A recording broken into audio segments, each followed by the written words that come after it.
Herkese merhaba, ben Buket. Yeni dizayn girişimini başlattım yakın zamanda. Birazdan satın almış olduğunuz duvar tabağı veya sepeti yapım kitinin yapılış videosunu izleyeceksiniz. Ondan önce kısa bir açıklama yapmak istedim. Satın almış olduğunuz kitin birçok farklı renkli varyasyonu bulunuyor. Bunların hepsinin tek tek yapılış videosunu çekmedim ben. Sadece bir renginin yapılış videosunu çektim. Ve bunu kendi satın almış olduğunuz kitlerinizde elinize ulaşan şablonlarınızı takip ederek yapabilirsiniz. Mesela bu olabilir veya bu olabilir veya bambaşka bu olabilir veya burada göstermediğim bambaşka bir renk skalası olabilir. O nedenle ben siyah beyaz şablonla çalışarak size renklerini gösterdim. Tüm modeller için aynı şekilde çalıştım. Bu izleyeceğiniz model farklı bir renklerle çalışılmış olsa bile mantık, teknik her şey aynı. Sadece ipin rengi değişiyor. Orada da şablondaki yerini takip ederek sizdeki renk karşılığıyla yapabilirsiniz. Umarım siz de benim aldığım kadar zevkle ürününüzü yaparsınız ve en az bir o kadar da zevkle sergilersiniz. Eğer sepetinizi yaptıktan sonra isterseniz benimle Instagram üzerinden paylaşabilirsiniz. Bunu yaparsanız da çok sevinirim. Siparişiniz için ve beni desteklediğiniz için çok teşekkür ederim. Birazdan yapılış videosunda görüşeceğiz yine. Şimdilik hoşçakalın. Tekrar merhaba. Bu videoda güneş modeli yapacağız. Bu kiti Shopier üzerinden satın alabilirsiniz. Açıklamalar kısmında linki bulunuyor. Şablon ve tüm malzemelerle birlikte elinize ulaşacak. Bu aldığınız kitin içinden urgan halatımız çıkıyor. Kağıt ip çıkıyor. İğnemiz çıkıyor. Ve ince ipimiz çıkıyor. Halatı dikmek için ve şablonumuz çıkıyor. Bu aynı modelle 3 farklı şekilde yapabiliyoruz. 2 kere diktiğimizde bu şekilde oluyor. Aynı yerde ipi 2 kere doladığımızda birazdan ileride anlatacağım zaten. Eğer tek kere geçerseniz, tek seferde yaparsanız da bu kadar daha çoklu bir güneş elde etmiş oluyorsunuz. 3 kere yaparsanız da biraz daha az parçalı bir güneş elde etmiş oluyorsunuz. 3 şekilde de yapabilirsiniz. Ben bu videoda ortadaki şekilde yapılanı anlatıyorum. 1, 2 ve 3 olarak gösteriyorum. Bu çoklu olan bu. Biraz daha az olan 12 parçalı olan bu. Ve 3 parçalı olanı yapmadım ben. Ama şablonda gösterdiğim şekilde çıkacaktır. Modeli yapmak için halatımızı açıyoruz ve ucundaki bantı çıkartıyoruz. İnce ipimizi iğneye geçiriyoruz. Ve bunun uzun ucundan halatın ucuna bağlayacağız bu ipi.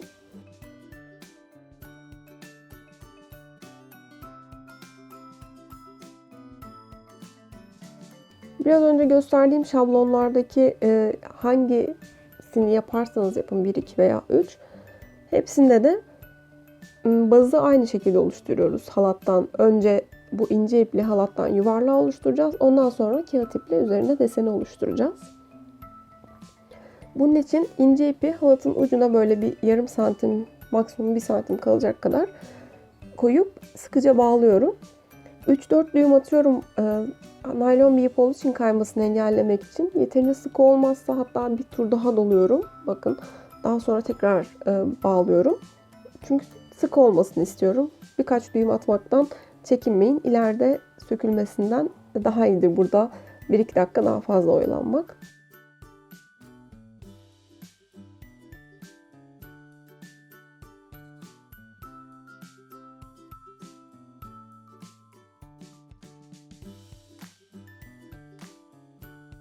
Artık sıkıca bağlandığından emin oldum. Şimdi bu halatı yuvarlak şekilde çevireceğim. Olabildiğince sıkı yapmaya çalışın. Zaten birazcık açılıyor ne yaparsanız yapın. O yüzden olabildiğince sıkı olsun. Ve ilk turu döndürdüğümde o bağlantı yerine geldiğimde buradan bağlayacağım. Buradan hem ipin olduğu yerden hem de halatın bir kıvrımından iğnemi geçiriyorum.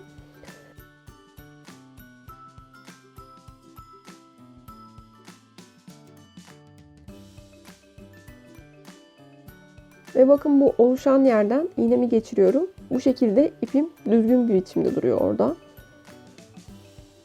Alttaki iple aynı yere getirdim. Sepetin bu başlangıcını 4'e böldüğünüzü düşünün. Böyle bir ikiye, böyle ikiye böldüğümü düşünüp diğer ucundan da halatını batırıyorum. Alttaki halatın bir kıvrımını alacak şekilde batırıyorum. Yine ipimi yukarı çekerken arasından geçirdim. Böyle yaptığımda ipim düz bir biçimde duruyor halatın üzerinde. Bunu yaparken elinizden bırakmamaya çalışın. Özellikle ilk sıralarda. Bıraktığınız an gevşiyor. Çok küçük olduğu için. Şimdi ilk yaptığımın tam karşısına yapıyorum. Yine hem alttaki halatın bir kıvrımını aldım. Hem de üstte yeni koyduğum halatı aldım. Bakın ben elimden bırakır bırakmaz hemen gevşedi ve kaydı. Tekrar düzeltmeye çalışıyorum ben de şimdi kayan yerleri.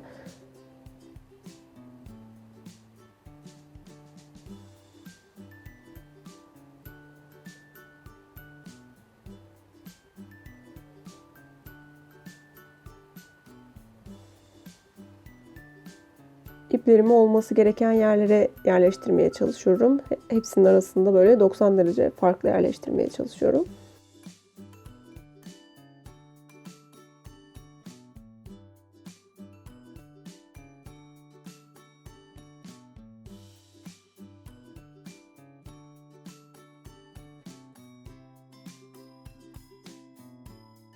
Şimdi de ikinci yaptığımın karşısına yapacağım.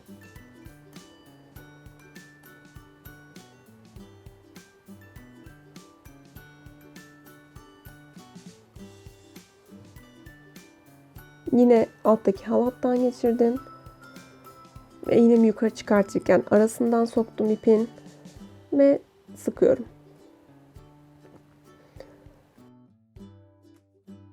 Şimdi bir önceki sırada yaptığım yerden gene hem ince ipi hem de halatın bir kıvrımını alacak şekilde iğnemi geçiriyorum.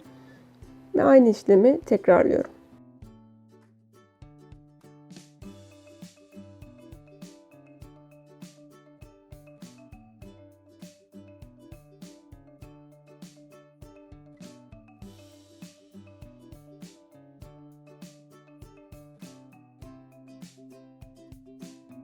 Üç sıra olana kadar hepsinden bu şekilde yapıyorum. 3 sıra olduğunda araları birazcık açılmış olacak ve araya ekleyeceğiz.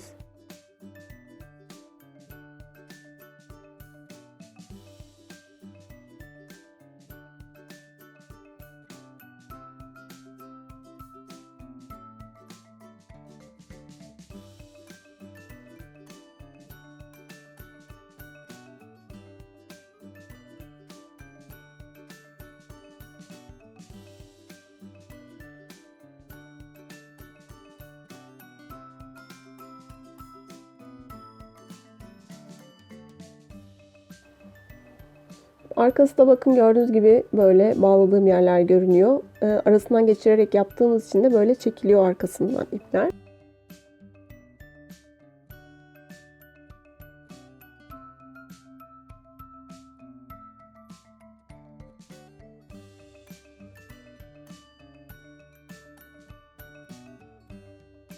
Bütün her tarafta üçer tane düğüm oluştu.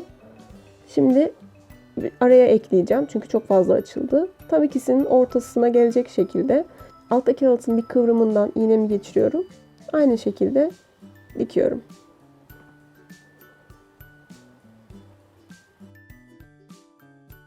Asıl dikişin olduğu yerden de aynı şeyi yapıyorum.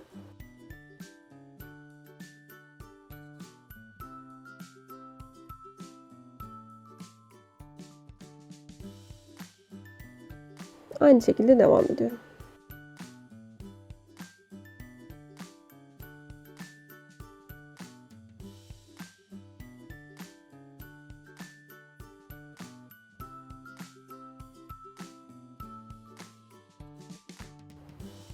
Gördüğünüz gibi ipler arkada gizli kalıyor böyle. Daha kolay dikmek için kullandığım yöntemi de size göstermek istedim. Bir masanın veya sehpanın dış ucuna böyle koyarsanız iğne direkt dışarıya çıkacak şekilde çok daha rahat dikersiniz.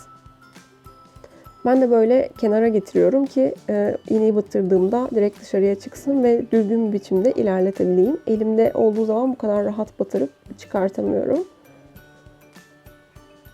Masa üzerinde çok daha rahat ilerliyor. Bu arada ipin de nasıl eklendiğini göstereceğim. İpim de bitti çünkü. Yine ince ipimden böyle bir 2-3 metre uzunluğunda koparıyorum. Ve bu iki ipi arka tarafta birbirine bağlıyorum.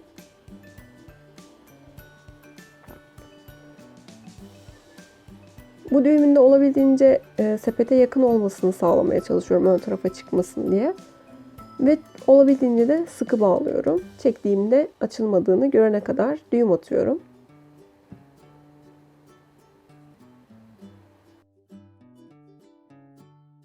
Bakın çekiyorum ve açılmıyor. Artık tamam. Birazcık kısaltıyorum bu ipleri. Aynı şekilde dikmeye devam ediyorum. İplerin arası çok açıldığı zaman ikisinin ortasına yeni bir düğüm ekliyorum. Bu şekilde bütün halat bitene kadar aynı şekilde devam edeceğim aslında.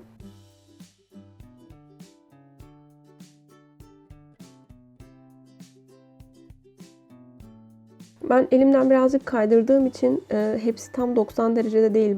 Birazcık kaymış ama çok sıkıntı değil. Ben nerede gerekli görürsem araya düğüm atmayı orada atıyorum.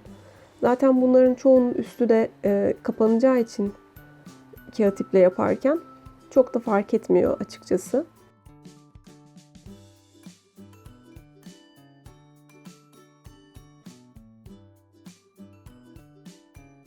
Bakın bayağı büyüttüm. Aralara düğüm atarak ilerletiyorum.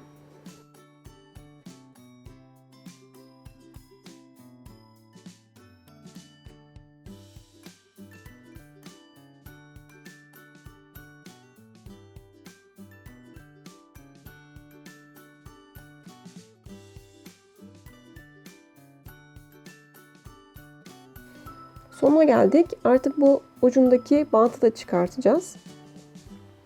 Bir makas yardımıyla söküyorum bantı.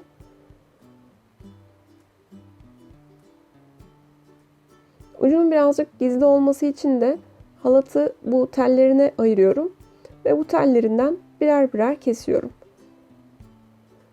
Bunu biraz daha uzun kestim gördüğünüz gibi. Tekini ayırıyorum. Onun bittiği yerden başlayacak şekilde kesiyorum bir kere daha. Bir tanesini daha kısa kesiyorum.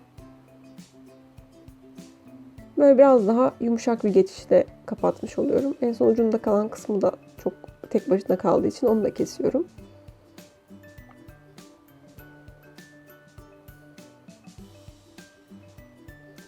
Burada da aynı şekilde düğüm atacağım ama bu düğümlerin arasını olabildiğince sık yapacağım.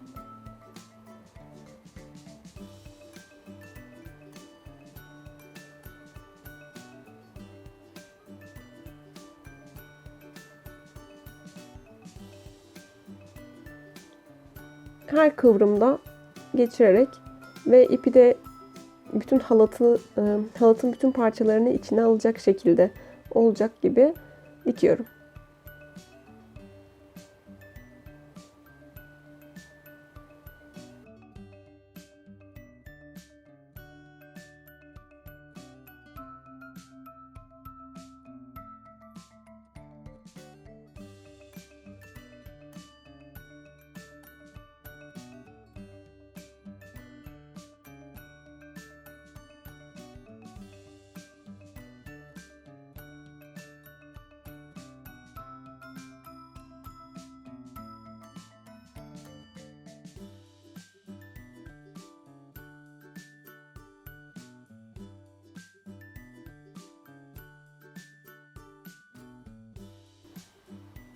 En son dikişimi pekiştirmek için tekrar dikiyorum orayı.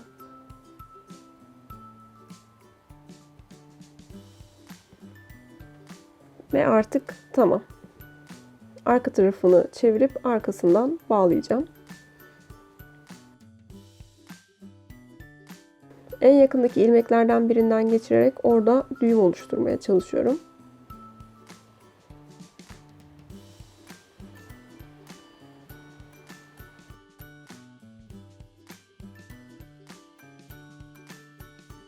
Aynı işlemi birkaç kere tekrarlıyorum sağlam olması için.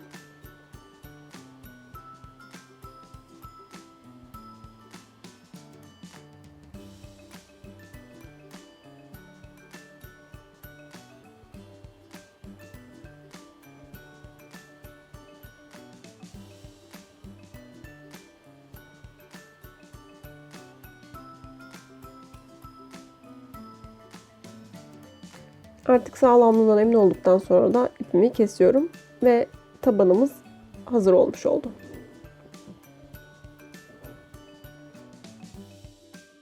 Arkası da bu şekilde görünüyor.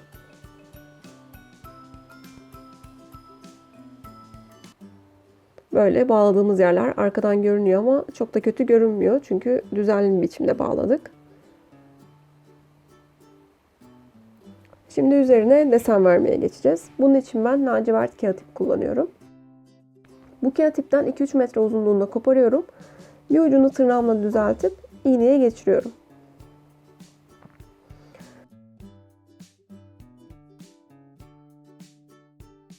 Bu en son bitirdiğim yerin böyle ortalarına gelecek şekilde bir yerden başlıyorum. Rahat gizleyebilmek için. Ve en son ucunun olduğu yeri saymıyorum. Oradan itibaren 10 sıra sayıyorum. Ve 10. sırada arkadan öne doğru batırıyorum iğnemi.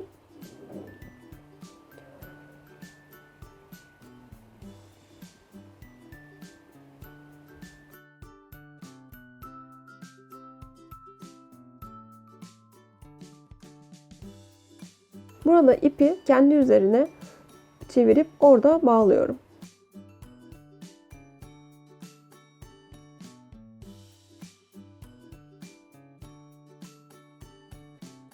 İpim bağlanmış oldu. Şimdi deseni yapmaya başlayacağım. Bakın burada her bir halkaya bir kere battım. Bir kere en uzunu batıp sonra bir küçüğe geçip bir küçüğe, bir küçüğe, bir küçüğe diye gittim. Birer birer gittim. Ve böylece çok dallı bir güneş oldu. Buradaysa her bir halkaya 2 kere battım. 2 kere batıp 2 kere bir altı, 2 kere bir altı olarak ilerledim. Böyle olduğunda da daha büyük parçalı bir güneş elde ediyorsunuz. Eğer 3 kere batarsanız aynı yere daha da büyük parçalı bir güneş elde ediyorsunuz. Bu aslında tamamen sizin elinizde. Ben 2 kere batarak yapacağım.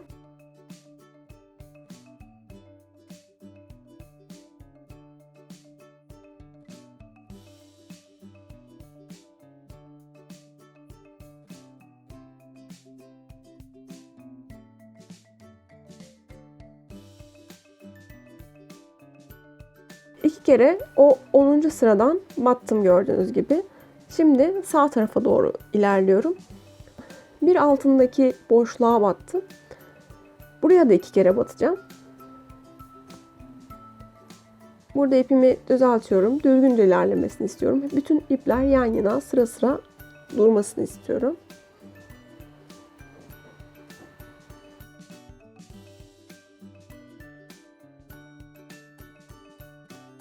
Aynı yere bir kere daha batıyorum.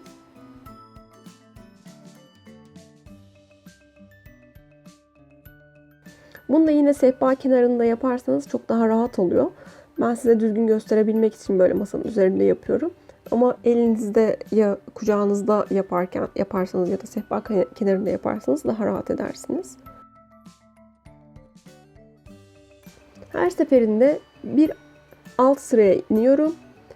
Oraya 2 kere batıyorum. 2 tane ipim oluyor ve bir alt sıraya iniyorum. En alt sıraya kadar bu şekilde devam edeceğim.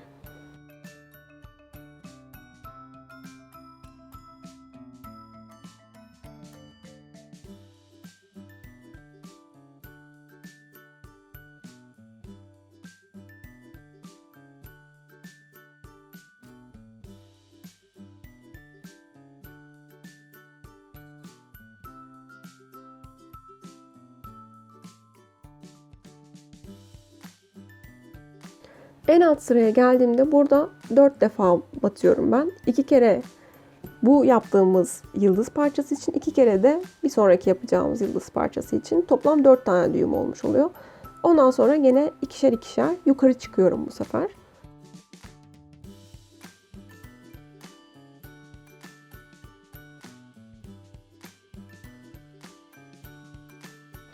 İpim bitti.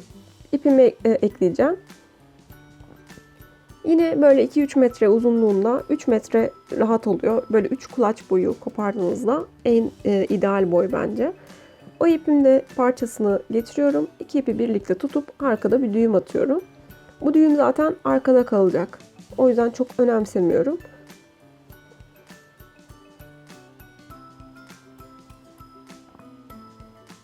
İpleri teker teker çekip sıkılığını kontrol ediyorum. Ve uzun parçayı kesiyorum.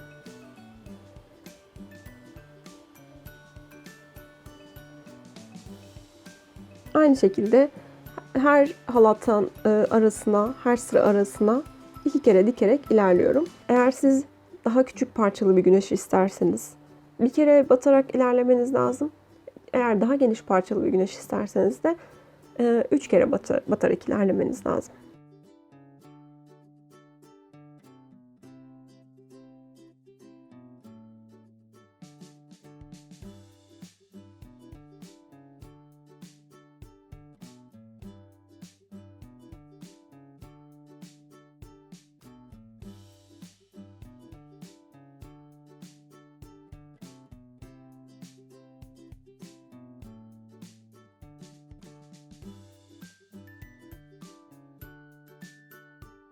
Toplam 12 tane üçgenimiz olacak bu kağıt iple yaptığımız üçgenlerden. Yine en alta geldiğimde 4 tane yapıyorum ve birer birer büyüterek devam edeceğim. Aynı işlemi en uca gelene kadar tekrarlayacağım.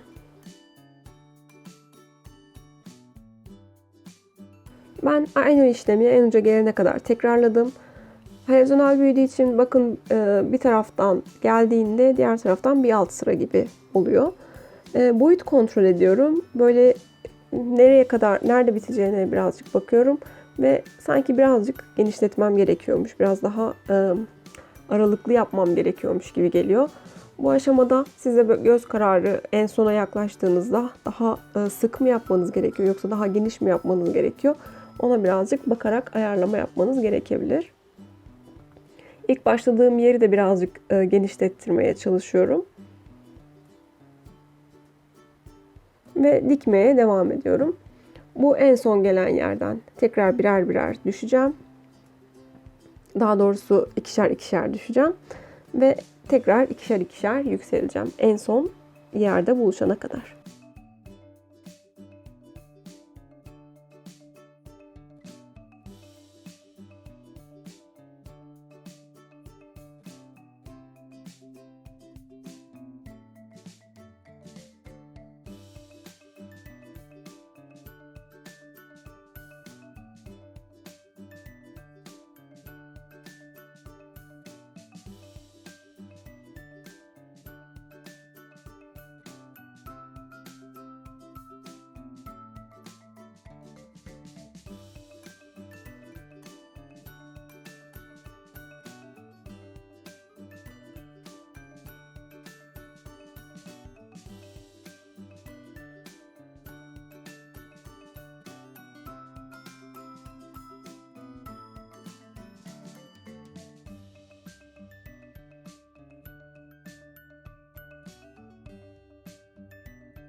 En son tekrar bir düzeltiyorum ama böyle bir boşluklar varmış gibi geliyor. O yüzden de araya gizliden 1-2 tane ilmek ekleyeceğim. Bu üçgenin uzun olan kısmına böyle arasına 4. 5. sıradan 1-2 tane ilmek ekliyorum.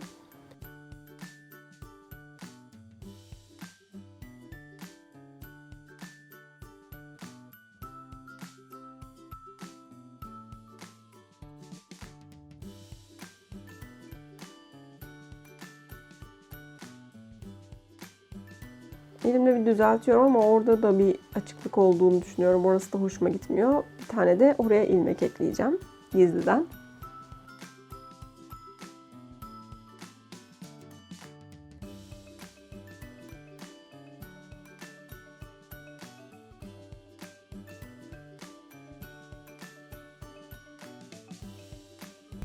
Arkasını çeviriyorum orada işim bittikten sonra. Bu fazla kesmediğim ipleri kesiyorum. Temizliyorum arkasını.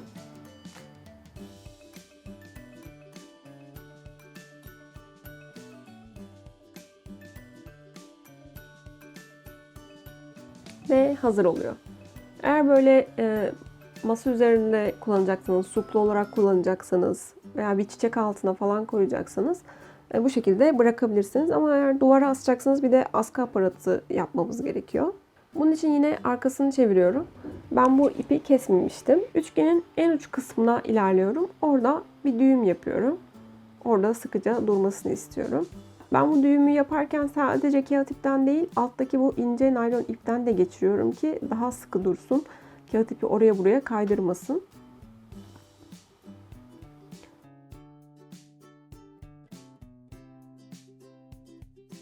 Daha sonra hemen bir sonraki üçgenden tekrar yine hem kağıt ipi hem naylon ipi alarak düğüm oluşturuyorum.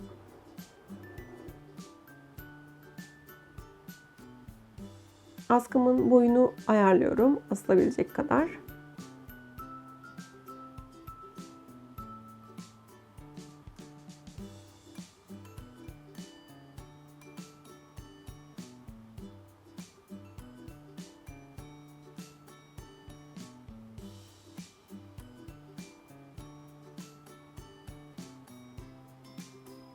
Ve ipimi buradan düğümümü sıkıca attıktan sonra kesiyorum. Ve askımız da olmuş oldu.